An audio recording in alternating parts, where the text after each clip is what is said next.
Psaume 140, j'ai dit 142, c'est 147. 147.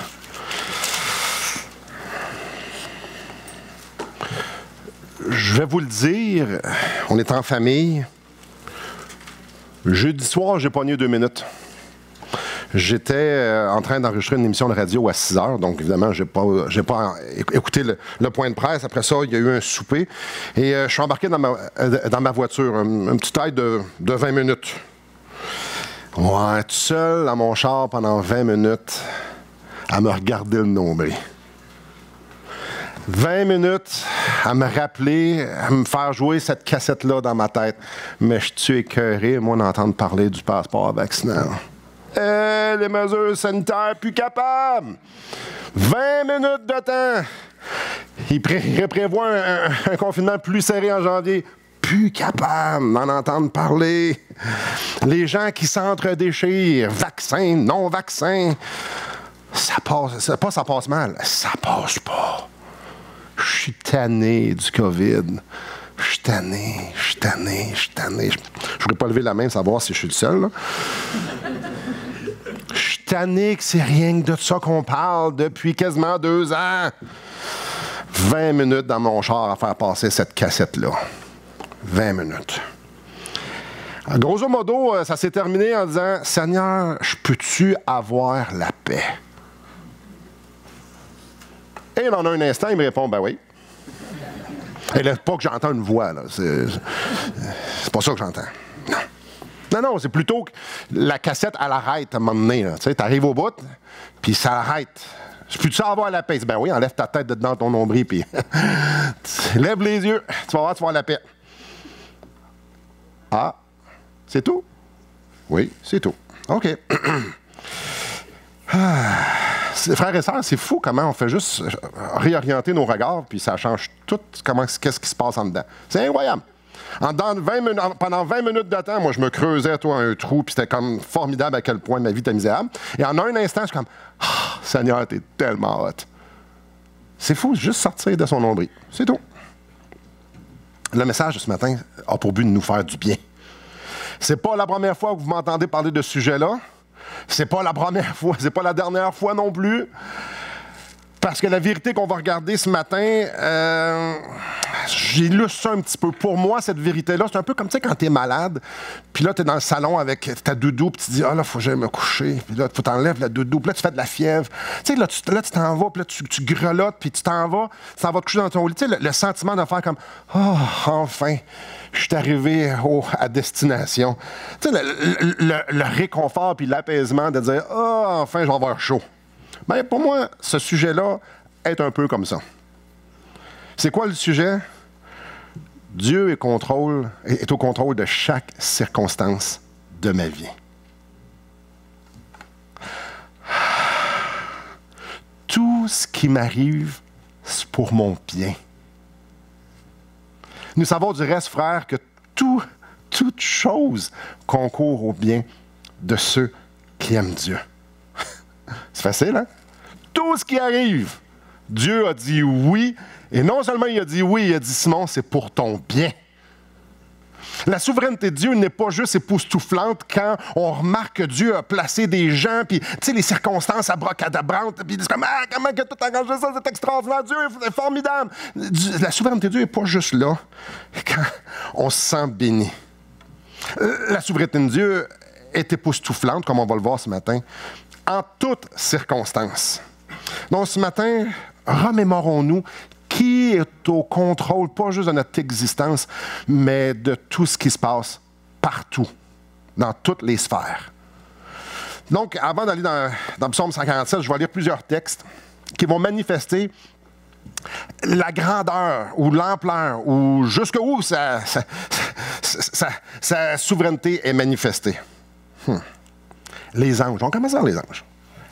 Les anges, ce sont des êtres saints, ce sont des êtres puissants. Dans le psaume 103, on lit « Bénissez l'Éternel, vous ses anges, qui êtes puissants en force et qui exécutez ses ordres, en obéissant à la voix de sa parole. » Les anges, aussi extraordinaires qu'ils soient, ne sont pas indépendants de Dieu. Qu'est-ce qu'ils font? ils exécutent ses ordres, puis ils obéissent à sa parole. C'est Dieu qui dirige les anges. Les anges n'ont pas de liberté. Ils sont au service de Dieu. Mais qu'en est-il des démons, des anges qui sont déchus? Dans Marc 1, 27, on y lit « Tous furent saisis de stupéfaction, de sorte qu'ils se demandaient les uns aux autres, « Qu'est-ce que ceci? Une nouvelle doctrine? » Ils commandent avec autorité même aux esprits impurs et ils lui obéissent. Les démons n'ont pas plus de liberté que les bons anges. Il n'y a rien que les démons font que Dieu n'a pas dit oui. Ils sont aussi au service du but ultime de Dieu, qui est de se glorifier. Dieu utilise les anges déchus pour se glorifier. On peut penser à Job. Si vous ne savez pas cette histoire-là, vous irez le lire, c'est Job 1, 2 et 3. Lisez le livre tant qu'à y être, mais c'est surtout 1, 2, 3. Qu'est-ce qu'on voit là? On voit-tu Satan qui est souverain, puis qui veut aller attaquer Job, puis détruire sa vie, puis c'est comme ça que ça se passe? Ou on voit Dieu faire, je vais t'utiliser dans ton plan pour que mon plan puisse arriver à sa fin. Parce que Paul, Dieu voulait attirer l'attention de Job pour se révéler à lui. Il a utilisé Satan. Mais est-ce que Satan était souverain? Mais pas pantoute. Du tout. Une histoire que je trouve vraiment capotée. Il y a une sécheresse. Puis Dieu est assez souverain pour nourrir Élie dans une sécheresse. Je vous le lis, ça se passe dans 1 Roi 17. « Tu boiras de l'eau du torrent et j'ai ordonné aux corbeaux de te nourrir là. » Qu'est-ce que ça voulait dire, ça? De la viande puis du pain 2 fois par jour. Attendez, là. Dieu va nourrir son prophète Élie par la bouche d'un corbeau pour y apporter de la viande et du pain. Y a-t-il quelqu'un capable de faire ça ici? Pantoute. J'ai de la misère à comprendre comment les pigeons voyageurs reviennent. Ici, à tous les jours, 2 fois par jour, les corbeaux apportent de la viande puis du pain. Ça, c'est le genre de Dieu qui contrôle pas mal de patentes. Dans Job 38, Dieu s'adresse à Job. « Depuis que tu existes, as-tu commandé au matin? As-tu montré sa place à l'aurore? Bref, t'as-tu amené une nouvelle journée? » La réponse est non. Job, c'est-tu toi qui fais en sorte que le matin se lève, que le soleil se lève puis qu'il se couche? Non. Dieu est tellement souverain qu'il est capable de retarder le coucher du soleil pour que son peuple gagne une bataille. Je vous lis Josué 10. Et le soleil s'arrêta et la lune suspendit sa course jusqu'à ce que la nation eût tiré vengeance de ses ennemis. Ça, c'est quelque chose. Là. Nous, on le sait que le soleil ne va pas se coucher dans son lit avec une petite couverte. Là. On le sait qu'une journée, c'est parce que la Terre a tourné. On est d'accord là-dessus? Ouais, OK. Imaginez si on arrête de faire tourner la Terre. C'est quoi les cataclysmes que ça produit? Je pense qu'il n'y a pas assez de scientifiques dans la place pour pouvoir comprendre tout ce que ça peut produire. Mais pour Dieu, pour que son peuple gagne, on va arrêter le soleil, on va arrêter tout ce qui se passe pour que mon peuple puisse gagner. Puis, tous les cataclysmes que ça peut produire, je m'en occupe, il n'y en aura pas. Essayez ça à soir. Non. Dieu a un contrôle infiniment plus grand que ce qu'on peut avoir. Est-ce qu'il y a une circonstance que Dieu n'est plus au contrôle? Tu sais, quand ça va vraiment mal, là. Dans le psaume 78, on y lit « Il commanda aux nuages d'en haut et il ouvrit les portes des cieux. Il fit pleuvoir sur eux la manne pour nourriture. Il leur donna le blé du ciel. » Tu sais, quand tu es dans le désert, là, puis tu as faim, puis il n'y a rien à manger, qu'est-ce que tu fais? Rien. Dieu, qu'est-ce qu'il fait, lui? Ben, il fait pleuvoir du pain, du blé, c'est normal. Dieu peut faire ça. Dieu contrôle les éléments. Dieu peut faire pleuvoir du blé du ciel. Imaginez, Dieu est au contrôle d'absolument tout. Est-ce qu'on peut être dans des circonstances, ses enfants, où est-ce qu'on va être perdu, où est-ce qu'il ne peut pas venir nous chercher, où est-ce qu'il ne peut plus rien faire pour nous, où est-ce que Dieu n'est plus souverain? Pensons à Jonas. Jonas, un désobéissant d'ordre international. Puis ça nous dit au début de Jonas, là, qu'il rentre dans un bateau et le vent de Dieu se leva et Dieu souffla et c'est la tempête de Dieu. Tout le monde sait que Jonas, c'est Dieu qui a tout amené ça. Mais là, Jonas dit, ben, jetez-moi à l'eau. Ça ne me tente pas d'obéir, vous vous souviendrez? Jonas 2, verset 1, il dit, l'Éternel fit venir un grand poisson pour engloutir Jonas. Jonas fut dans le ventre du poisson 3 jours et 3 nuits. T'es tellement désobéissant que t'es prêt à mourir. Dans le fond de la mer, Dieu dit, c'est pas le temps que tu meurs. Il y a un grand poisson qui va venir te chercher. OK. D'habitude, le monde meurt dans le fond de la mer. Hein? Lui, il fait, non, je vais envoyer un poisson venir te chercher. Je sais que tu veux pas que je vienne te chercher, mais je vais venir te chercher pareil. Dieu contrôle vraiment, mais vraiment tout. Il est même souverain dans le fond de la mer. La volonté de Dieu s'accomplit à la lettre. C'est lui que ton souffle de vie, c'est lui qui s'occupe de toi. Mais l'histoire de Jonas, c'est pas fini. Que dire du ricin que Dieu a fait pousser pour venir protéger Jonas du soleil? Ou que dire du ver qui vient le lendemain pour venir tuer les ricins? Attends un peu, là, il y a beaucoup d'adons là-dedans. Là. Non, ce n'est pas des adons. Dieu te contrôle d'absolument tout. Qui contrôle les tempêtes? Dans le psaume 107, on lit « Il fit souffler la tempête qui souleva les flots de la mer. » C'est Dieu qui fait lever les tempêtes. Luc 8, ils s'approchèrent et le réveillèrent en disant « Maître, maître, nous périssons. » S'étant réveillé, il menaça le vent et les flots qui s'apaisèrent et le calme revint. C'est qui va lever le vent? Puis c'est qui le calme? C'est la même personne. C'est le Dieu souverain. Dans le psaume 147, vous êtes là. Ce matin, on va voir plusieurs passages, mais on va commencer ici au verset 15. Il envoie ses ordres sur la terre. Sa parole court avec rapidité. Il donne la neige comme de la laine. Il répand la gelée blanche comme de la cendre. Fait que si vous chialez le matin parce qu'il neigeait hier, c'est lui. Il lance sa glace par morceaux. Si vous chialez parce qu'on a eu beaucoup de verglas à date. Qui peut résister devant son froid? Personne. Il envoie sa parole et les fond. Il fait souffler son vent et les eaux coulent. Qui est au contrôle du froid puis tout ce que le tracas ça peut nous emmener? C'est lui le grand coupable. Qui contrôle les sécheresses qui tuent des milliers de personnes et qui amènent en faillite des centaines et des milliers de fermiers à tous les ans? Qui? Dans Ésaïe, chapitre 5, on lit « Je donnerai mes ordres aux nuées afin qu'elles ne laissent plus tomber la pluie sur elles. » Qui est souverain? Dieu n'est pas juste au contrôle quand on considère que c'est bon. Non, Dieu contrôle même quand on meurt. Qui est au contrôle? Lorsqu'on a une journée spéciale à l'église, puis on prie, puis il fait beau soleil, « Wow, Dieu, t'es extraordinaire! » Mais quand un chirurgien tue ma femme par accident, Dieu, tu n'as manqué une bonne. Ou encore pire, c'est l'ennemi qui a gagné. Quand la Bible nous dit que Dieu soutient toutes choses, on lit ça dans Hébreux 1.3. Ou encore dans Colossiens 1.17, que toute chose subsiste en lui. Ça veut dire quoi, ça? Ça veut dire que Dieu est au contrôle d'absolument tout. Il est au contrôle de notre perte d'emploi, il est au contrôle des mesures sanitaires, il est au contrôle du passeport vaccinal, il est au contrôle du COVID, il est au contrôle de la mort. Il tient dans sa main l'âme de tout ce qui vit, le souffle de toute chair d'homme. Il contrôle absolument tout. Dieu est même au contrôle des tentations que Satan nous fait subir. C'est facile d'attribuer le bien à Dieu. Mais ce que la Bible est claire, c'est qu'on peut tout lui attribuer. Tout. Il dit oui. Quand ça arrive, c'est parce qu'il dit oui. C'est lui qui nourrit les oiseaux. Regardez les oiseaux du ciel. Ils ne sèment ni ne moissonnent. Ils n'amassent rien dans des greniers et votre Père céleste les nourrit. C'est pas par accident. C'est lui. Tout ce qu'on a vécu et tout ce qu'on va vivre dans notre vie, Dieu a dit oui. Il y a une seule conclusion raisonnable.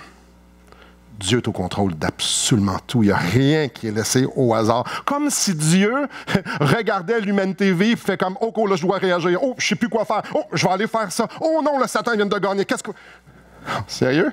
Si Dieu est Dieu, ça veut dire qu'il est omniscient, il sait toutes choses. Si c'est toute chose, ça veut dire qu'il n'y a pas de nouvelle information qui peut arriver. Ça veut dire que notre liberté ne peut pas venir engraver dans sa connaissance quelque chose de nouveau. Il le sait déjà.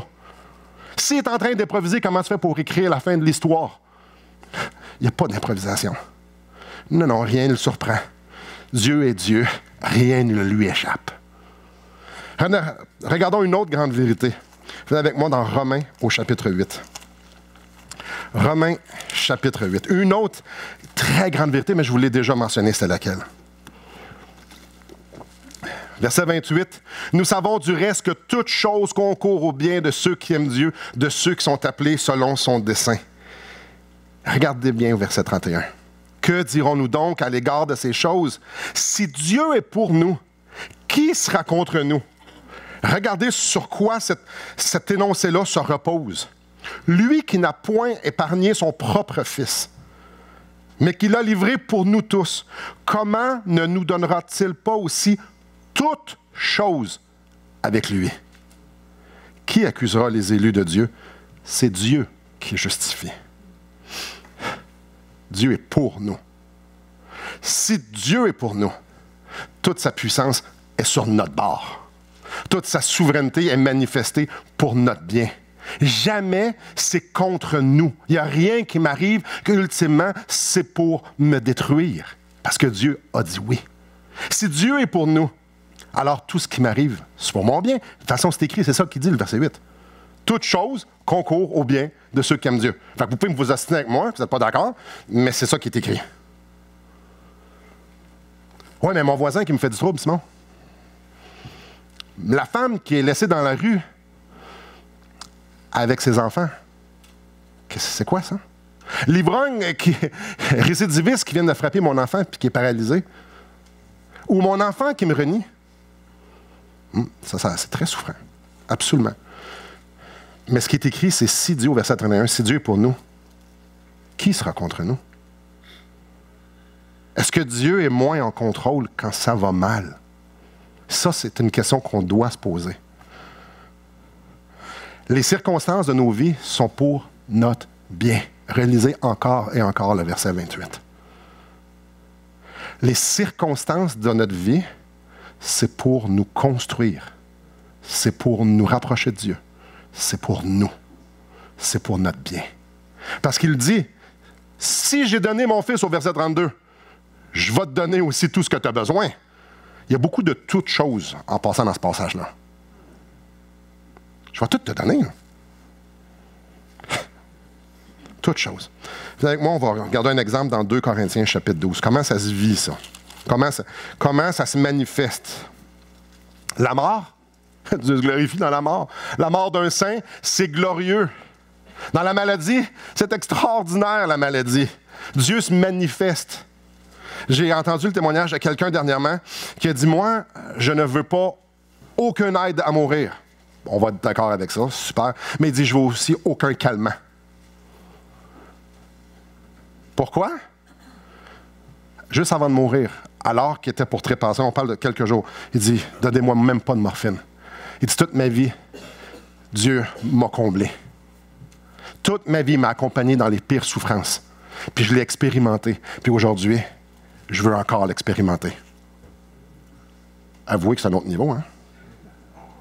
Dieu va m'accompagner dans ma faiblesse. Wow!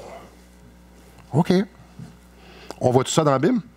Ben, dans 2 Corinthiens, chapitre 12, on voit quelque chose de très similaire. Allons lire.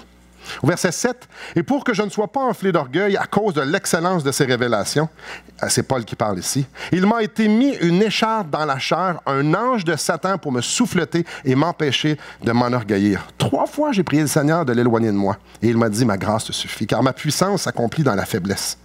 Je me glorifierai donc bien plus volontiers dans mes faiblesses, afin que la puissance de Christ repose sur moi. » L'écharpe dans la chair de Paul, avez-vous remarqué c'était quoi? C'est un ange de Satan. C'est ça. Certains vont dire, ouais, mais il était aveugle. Oui, peut-être. Mais c'est un ange de Satan qui lui a donné peu importe ce que c'était. On ne le sait pas trop c'est quoi. Paul était affligé physiquement par un ange de Satan. Le plan de Satan, c'est quoi? On le sait, c'est de rendre Paul misérable, de faire en sorte que Paul ne se tourne pas vers Dieu. C'est ça le plan de Satan. Il veut que Paul maudisse Dieu de la même façon qu'il voulait que Job maudisse Dieu. 3 fois, Paul a dit, si c'est possible que cet ange de Satan-là parte, j'aimerais ça. Puis Dieu a répondu quoi? Non. T'as peu. Il y a un ange de Satan qui est en train d'affliger l'apôtre par excellence. Puis l'apôtre par excellence, celui qui a un ministère hyper efficace, demande à Dieu, pourrais-tu l'enlever? Puis Dieu dit, tu le gardes. Ça vient-tu en conflit un peu avec votre théologie, ça? OK. OK. Est-ce que Dieu aurait été capable? Alors, lisez l'histoire de Jésus. Clairement qu'il aurait été capable. En fait, Dieu est capable d'enlever vraiment n'importe quel inconfort. Parce que s'il est capable de rendre pur un lépreux, de donner la vue à un aveugle, s'il est capable de ressusciter Lazare, mettons que dans le rayon des miracles, il excelle là-dedans. Mais Dieu a dit non, puis il lui dit pourquoi. Ma puissance s'accomplit dans la faiblesse. Paul, je te veux faible. Parce que je veux manifester ma puissance au travers de ta vie. Je veux faire éclater ma gloire au travers de toi. Et ça, j'ai besoin que tu sois faible pour ça. En d'autres mots, le plan de Dieu pour cette écharde-là était l'opposé de Satan. Satan, lui, veut détourner Paul de Christ. Il veut que Paul déshonore Dieu. Et Dieu veut raffiner la foi de Paul. Dieu, lui, veut se glorifier au travers Paul. C'est spécial, hein? Le tourment que Satan veut apporter devient un instrument de sanctification dans les mains de Dieu. Aïe, aïe. Si Dieu est pour nous, qui sera contre nous? Les circonstances de nos vies, chers frères et sœurs, sont pour notre bien. Le croyez-vous? Que ce soit les anges déchus ou non, que ce soit la nature, que ce soit la maladie, Dieu est pour nous. Dieu il a un plan pour nous. Dieu a un ministère pour nous. Dieu veut nous utiliser. Dieu veut qu'on puisse déguster son Fils, qui il est. Dieu veut manifester la vie de son Fils pour que le monde entier puisse voir la gloire de Christ au travers de notre vie. Dieu t'élève. Et pour ça, pour que ça puisse arriver, pour que Dieu puisse magnifier qui est, il utilise toutes choses. Il utilise parfois, on est en haut de la montagne, puis on a l'impression de toucher le pan de la robe de Dieu, puis il utilise aussi la mort d'un saint. Mais une chose qui est sûre, l'un comme l'autre, c'est pour notre bien. Tout est pour sa gloire. Venez avec moi dans Matthieu, chapitre 6. On va continuer de se faire du bien. Ou être confronté peut-être aussi un peu quelques petites choses qu'on peut croire. Tout est pour sa gloire. Dieu a dit, je ne partagerai pas ma gloire avec personne. Alors pensez-vous qu'il va la partager avec Satan qui pourrait gagner? Non, il ne la partagera pas. Si Satan a l'impression de gagner, c'est parce que Dieu l'utilise. Comme il a utilisé Babylone pour venir disperser son peuple. Ah, frères et sœurs, Dieu est au contrôle. Et ce qu'il fait, c'est pour notre bien. Matthieu 6, verset 25. C'est pourquoi je vous dis, ne vous inquiétez pas pour votre vie.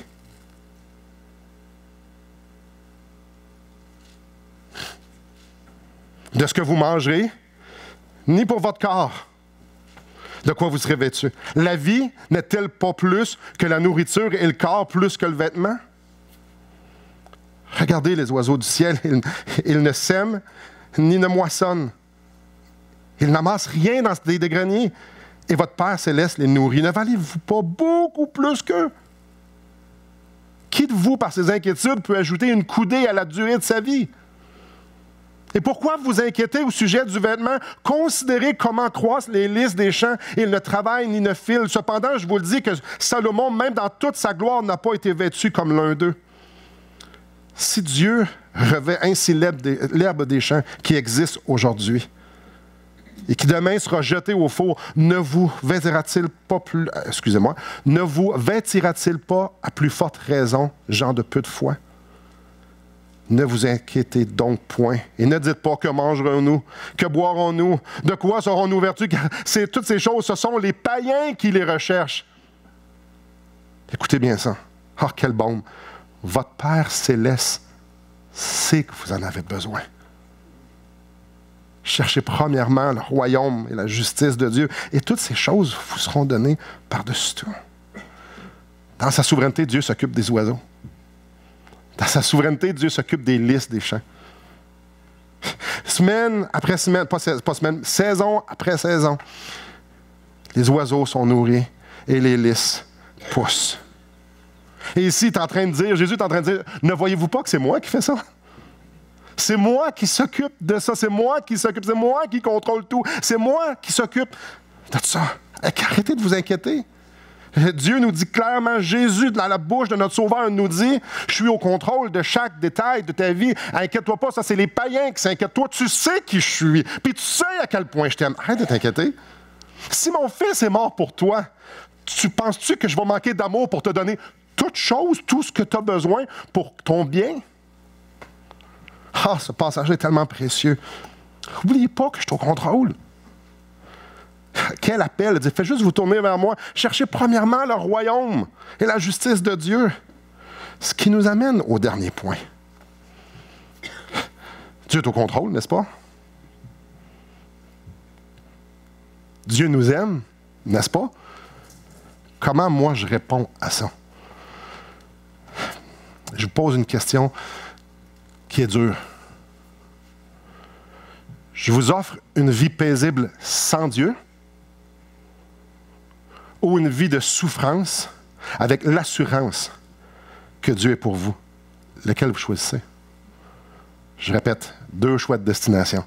Une vie paisible sans Dieu ou une vie de souffrance où est-ce que Dieu est pour vous, avec vous, pour voir vos besoins.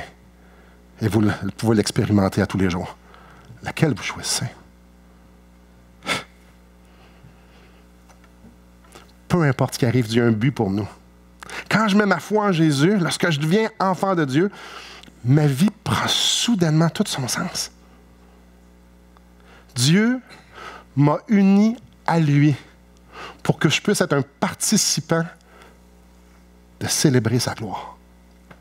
Ma vie prend un sens. Maintenant, ma vie sert à ça. C'est ça le but de notre vie. Si vous êtes chrétien, cherchez pas ailleurs. C'est la célébration que Dieu a en vue dans notre vie, dans chaque sphère de notre vie. Lorsqu'on devient enfant de Dieu, notre vie prend un sens. Parce que maintenant, on sait que toute chose amène à la gloire. Est-ce que je comprends toute chose? Non, mais je sais que Dieu est en arrière, puis je sais que Dieu est en train d'orchestrer toute chose pour sa gloire et pour mon bien. Mais pas dans le sens que c'est pour mon bien, mon confort. Non, mon bien, c'est d'être avec lui. La gloire de Dieu, l'exaltation de la personne la plus importante de toute l'humanité et de toute éternité, Jésus-Christ. Le plan global, frères et sœurs, va toujours dans cette direction-là. Le 11 septembre rentre dans ce plan-là. Les tsunamis qui sont arrivés à Noël, je ne me souviens plus il y a quelques années, qui ont tué des milliers et des milliers de personnes aux Philippines, en Thaïlande, ça rentre dans ce plan-là. La violence faite aux vulnérables rentre dans ce plan-là. Le COVID rentre dans ce plan-là.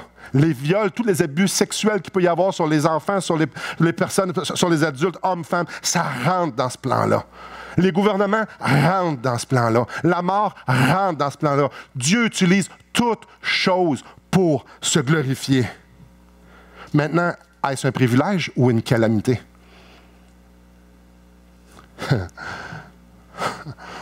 Calamité veut dire une horreur ou est-ce que c'est un privilège ou bien non? On est vraiment mal pris là. Parce que dans Philippiens chapitre 1, voici comment Paul voit la chose. Car il vous a été fait la grâce par rapport à Christ, non seulement de croire en lui, mais encore de souffrir pour lui. C'est une grâce de souffrir pour Christ. Souffrir pour que son nom soit magnifié au-dessus de tous les noms. Dieu nous utilise pour se glorifier. C'est une calamité ou c'est un privilège? Les apôtres se retirèrent de devant le Sanhédrin, joyeux d'avoir été jugés dignes de subir les outrages pour le nom de Jésus. Calamité ou grâce? Bien plus, nous nous glorifions même des afflictions, sachant que l'affliction produit la persévérance. Est-ce que c'est une calamité ou est-ce que c'est une grâce? Mes frères, regardez comme un sujet de joie complète les diverses épreuves auxquelles vous pouvez être exposés. Ici, on parle de persécution. C'est une calamité ou c'est une grâce? Ah, Dieu nous appelle à souffrir pour qu'on manifeste sa gloire, que ce soit en Corée du Nord, que ce soit n'importe où sur la terre, que ce soit au Québec aujourd'hui, Dieu nous appelle à souffrir pour manifester la grandeur de qui est. Et Paul annonce, va dans le même sens. Je reprends juste le verset après de ce que j'ai lu tantôt. C'est pourquoi je me plais dans les faiblesses. On se souvient, les faiblesses, c'est un ange de Satan qui lui cause du tort. Il dit, je me plais dans les faiblesses, dans les outrages, dans les calamités, dans les persécutions, dans les détresses pour Christ. Car quand je suis fort, quand je suis faible, c'est alors que je suis fort. Dieu utilise les circonstances de nos vies. Dieu utilise nos faiblesses, nos souffrances, au même titre que nos joies, pour nous faire du bien et pour se glorifier. Et son but principal, c'est pas de nous faire du bien. Son but principal, c'est de se glorifier. Et ça nous fait du bien quand il se glorifie au travers de nous. C'est un privilège incroyable de pouvoir souffrir pour que Christ magnifie sa vie en nous. Quelques réflexions. Quand on lâche notre nombril, puis qu'on lève les yeux, notre perspective change. Dans mon nombril, tout est à propos de moi. Mon confort, ma sécurité, ma liberté. Là, je nous adresse à nous autres. Notre liberté, c'est tout dans mon nombril, ça. Dans l'histoire de l'humanité, il n'y a pas eu beaucoup de monde libre. Mais moi, aujourd'hui, je suis libre. Dans mon nombril, je veux être libre. Dans mon nombril, c'est à propos de mes critiques, c'est à propos de mes jugements, c'est à propos de moi qui veut contrôler. Tout est à propos de moi dans mon nombril. Parce que tout ce qui se passe doit satisfaire pour moi. Mais quand je lève les yeux, tout s'explique. Tout s'explique. La souffrance, les gouvernements, les circonstances, nos relations, la joie, l'amour, tout s'explique. Quand je regarde avec mes yeux autour de moi, je suis plus capable. Je vois la voix de frère, là, plus capable. Plus capable. Mais quand je regarde le monde au travers de ce que Dieu me dit, c'est réconfortant. Moi, je trouve ça apaisant. Je trouve ça sécurisant. Parce que si Dieu est pour nous, qui sera contre nous? Parce que toute chose concourt au bien de ceux qui aiment Dieu. C'est tellement... OK, s'il y a le chaos partout, là, t'es pas moins en contrôle. À Auschwitz, en 1944, Dieu était en contrôle? Probablement un petit peu pire que ce qu'on vit, là. Ouais. Dieu est encore en contrôle, là. Dieu a toujours été en contrôle. Il n'a jamais, jamais, jamais perdu le contrôle. Alors, quand je regarde le monde au travers de ce que Dieu me dit, tout change. Frères et sœurs, on n'a pas besoin que nos circonstances changent. C'est pas de ça que j'ai besoin. C'est pas de ça que tu as besoin. On a juste besoin d'enlever notre tête dans notre nombril et de lever les yeux pour contempler qui est Dieu. C'est de ça qu'on a besoin. Dieu est à l'œuvre présentement. Dans peu importe quel chaos vous êtes, Dieu est à l'œuvre. Dieu ne dort pas. Jésus nous dit, verset 31, « Ne vous inquiétez donc point, ne dites pas que mangerons-nous, que boirons-nous, de quoi serons-nous vêtus, car toutes ces choses, ce sont les païens qui les cherchent. Votre Père céleste sait que vous en avez besoin. Cherchez premièrement le royaume et la justice de Dieu. Lève tes yeux. Tu vas comprendre ce qui est en train de se passer. Alors, ce qu'on a besoin, ce n'est pas le retrait des mesures sanitaires. Ce n'est pas un meilleur gouvernement.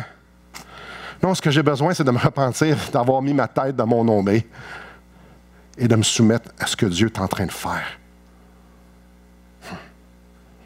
À la place de me battre, je devrais plutôt pointer les autres à la gloire de Dieu. Parce que tout autour de nous est en train de crier que Dieu est digne d'être adoré. En conclusion, je nous invite à tourner dans Colossiens au chapitre 1. Un des passages les plus réconfortants pour mon âme se trouve dans Colossiens au chapitre 1. Et je vous laisse avec ça.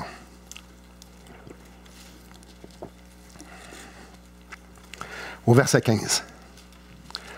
Le Fils est l'image du Dieu invisible, le premier-né de toute la création, car en lui ont été créées toutes les choses qui sont dans les cieux et sur la terre, les visibles et les invisibles, trône, dignité, domination, autorité. Tout a été créé par lui et pour lui.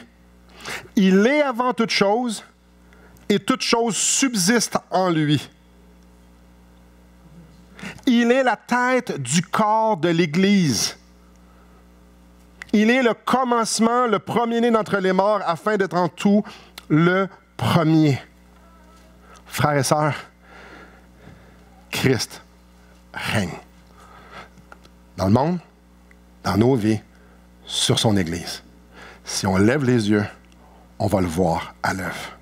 La souveraineté de Dieu nous appelle à vivre sans compromis pour la gloire de Christ et n'avoir aucun autre but que exalter sa majesté par nos vies. Prions. Seigneur, ta parole est vraiment claire. Et je suis pleinement conscient qu'il y en a plusieurs parmi nous qui vivent des choses très difficiles et qui ont vécu dans le passé des choses atroces.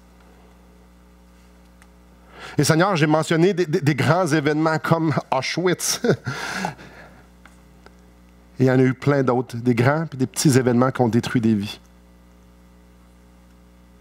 Et Seigneur, il y a plein de choses qui se passent présentement dans le monde entier qui sont dures à suivre, qui viennent nous attaquer, qui viennent... Certains aussi qui sont bouleversés parce qu'ils viennent d'apprendre des mauvaises nouvelles sur leur santé. Il y en a qui ont de la misère à arriver à la fin du mois, qui ont de la misère à manger. Seigneur, pour nous, c'est un grand sujet d'inquiétude parce que c'est pas ça qu'on veut. Seigneur, probablement pas le seul qui peut te confesser que ton plan, c'est pas nécessairement ce que j'aurais voulu. Et ça, tu le sais parce que tu connais mon cœur. Et ça, c'est honteux. Parce que je le sais qui que t'es. Et je le sais que t'es bon, et je le sais que t'es souverain. Puis je le sais que toute chose concourt à mon bien. Je le sais que t'es en train de magnifier ta gloire. Je sais, Seigneur, que t'es à l'œuvre. Et je sais, Seigneur Dieu, qu'il n'y a pas un atome qui bouge sans que tu aies dit oui. Seigneur, je le sais. Mais parfois, dans notre humanité, c'est dur. Et je veux prier pour nous. Parce que aujourd'hui, et peut-être dans les semaines qui vont suivre, ça va être dur pour plusieurs. Je pense juste à un gros reconfinement, si ça arrive. Ceux qui sont seuls. Ceux qui ne peuvent pas visiter leurs bien-aimés. Seigneur, tu n'es pas étranger à ça. Mais ce que tu nous demandes, ce n'est pas de regarder tout ce qu'on perd et tout ce qui ne va pas à notre façon. Ce que tu nous demandes, c'est vraiment clair. C'est de lever les yeux vers toi et de reconnaître que tu es Dieu. Et que tu es à l'œuvre. Et que dans la souffrance, tu es en train de magnifier ton nom. Seigneur, ce que tu veux, c'est qu'on soit des porte-paroles de ta gloire dans la circonstance dans laquelle on est. Et les martyrs se faisaient brûler en chantant. Alors, est-ce qu'on peut être dans un confinement ou dans des mesures sanitaires en louant? Oh, je pense que oui. Mais Seigneur, il faut que tu viennes travailler dans mon cœur. Il faut que tu viennes travailler dans nos cœurs. Est-ce qu'on peut chanter ta gloire quand Paul et Barnabas étaient emprisonnés, ils chantaient? Est-ce que je peux chanter toute seule? Oui. Seigneur, est-ce qu'on peut chanter dans notre souffrance? Oui. Est-ce qu'on peut lever les yeux? Oui, nos frères et sœurs avant nous l'ont fait. Alors, Seigneur, viens à notre secours. Viens à notre secours devant tant d'insécurité, devant tant d'inconnus. Personnel, l'Église, le monde. Viens à notre secours, Seigneur Dieu, de ne pas trop s'attacher à notre confort, trop s'attacher à la vie. Seigneur, montre-nous ta volonté à tous et chacun personnel. Seigneur, viens nous montrer comment ça se décline dans nos vies. Et que tu puisses mettre une grande conviction sur nos cœurs que tu nous garderas parce que tu es fidèle et parce que tu es Dieu et parce que tu peux. À toi soit la gloire, mon souverain maître, celui qu'on aime, celui qu'on adore, celui qu'on a hâte de voir. Comme Charles-Étienne a dit, on a hâte de te voir. Ah, viens nous montrer ta gloire, grand Dieu. J'ai soif de la voir. Nous avons soif de la voir. Amen.